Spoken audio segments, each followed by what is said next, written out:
আমরা আলপনা দিয়ে চলে গেলাম আমাদের বৌদির বাড়িতে, কারণ আমরা বৌদিরা মিলে একটা পিকনিক করব। এসে দেখি বৌদি আটাগুলোকে মাখছিলাম, আর একদিকে ফিশি বাইজিয়ে মিলে দুষ্টুমি করছিল। ফাইনালি মাংস পুরো রেডি করা কমপ্লিট। এবার এগুলোকে রান্না করতে বসানো হচ্ছে, আর অন্যদিকে বড় বৌদি রুটিগুলোকে বেলছিলাম। হয়তো তোমরা ভাবতে পারো যে পিকনিক করব বলছি, আবার ঘরে কেন রান্না করছি? আমরা ঘরে রান্না করে খাবারগুলো পিকনিক করে গিয়ে খাবো। এইদিকে বৌদিরা রান্না করছিল, আর আমরা এখানে পিকনিক করে এনজয় করছিলাম।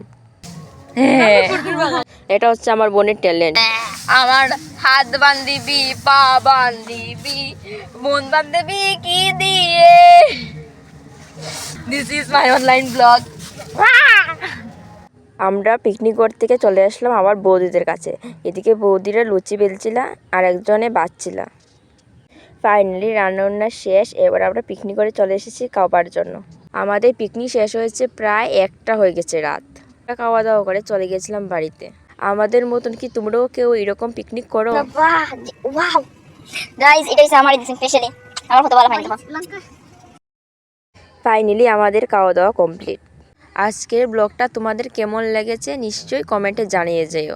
আজ এই পর্যন্তই, আর দেখা হবে নেক্সট ভিডিওতে। তো টাটা।